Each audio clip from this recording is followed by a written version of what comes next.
Bonjour, bienvenue dans Classé confidentiel, votre nouvelle émission dans laquelle les chercheurs dévoilent leurs secrets. Et notre invité aujourd'hui en a beaucoup des secrets. Bonjour Sébastien. Bonjour. On vous appellera donc Sébastien pour préserver évidemment votre anonymat. Alors pourquoi tant de secrets, vous qui êtes enseignant et chercheur? Parce que tout simplement, on a des activités d'enseignement et de recherche ou des projets partenariaux avec des entreprises. Et donc, en travaillant avec ces entreprises, on a des règles qui nous sont imposées de non-divulgation ou des clauses de confidentialité. Donc on ne va même pas pouvoir dire quelle entreprise, globalement, vous travaillez dans le secteur de l'horlogerie et plus globalement du luxe? Absolument. Il y a également de l'armement et également de la défense et de l'aéronautique.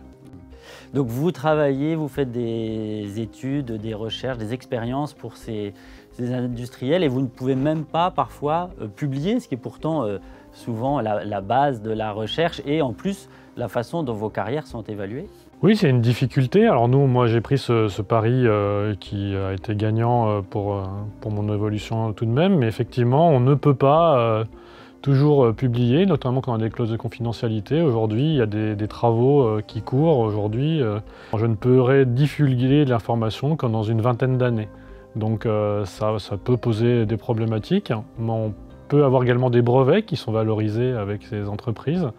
Mais j'ai fait le choix de plutôt aider les entreprises plutôt que de diffuser scientifiquement ceci. Alors je le fais également sur d'autres travaux non confidentiels.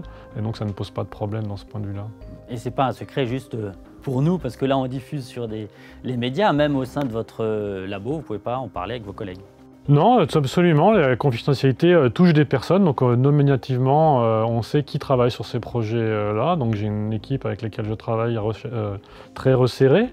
Et on travaille avec ces entités-là et les projets ne sont divulgués à aucune autre personne que les personnes qui sont cette confidentialité. Alors concrètement, dans le labo, ça veut dire s'adapter aussi. J'imagine qu'il y a des expériences qui doivent rester en place plusieurs semaines, plusieurs mois. Ça veut dire que vous les mettez dans des pièces qui ferment à clé, etc. Alors elles sont dans les fermées à clé où on a accès avec des badges, donc on sait qui rentre et qui sort. Néanmoins, ma philosophie pour conserver le secret, c'est de ne pas en parler, de ne pas diffuser cette information. C'est le meilleur moyen de conserver un secret. Et même lorsqu'il y a des gens extérieurs qui visitent les locaux ou les équipements, en fait, ils passent devant des équipements où on fait des choses qui sont secrètes mais qui ne sont pas visibles. Et donc, ils ne sont même pas au courant qu'il y a cette confidentialité. Et vous arrivez à tenir le secret pour ne pas dire le nom, parce que j'imagine que vous, le nom de l'entreprise, par exemple, il est dans la tête et qui pourrait sortir comme ça à la cafette. Oui, une méthode qui nous a été donnée par justement un groupe avec lequel on travaille, confidentiel bien entendu, c'est que souvent on donne des noms différents aux entreprises, typiquement des noms des dessins animés de Disney par exemple, voilà, où on a une réunion avec Mickey et voilà, c'est un acteur avec lequel on travaille et c'est un moyen pour nous de savoir avec qui on travaille et sans diffuser autour. Et puis de manière plus générale, en fait, on a des réunions resserrées entre les personnes qui sont dans la confidentialité.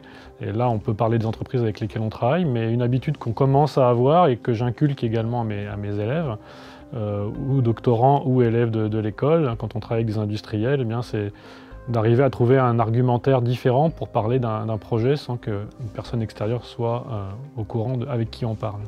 Et j'imagine qu'au-delà des compétences d'ailleurs scientifiques, pour un industriel, c'est rassurant de savoir que vous avez ces bonnes pratiques et que vous savez bien garder les secrets.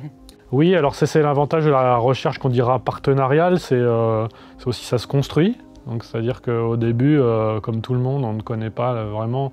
Le chercheur peut être volubile et donc a tendance à vouloir dire aux autres tout ce qu'il fait. Dans notre cas, c'est différent. On a pris très rapidement cette habitude de travailler avec des groupes qui nous font confiance. On signe des accords de non-divulgation, donc ça nous engage, ça engage notre structure.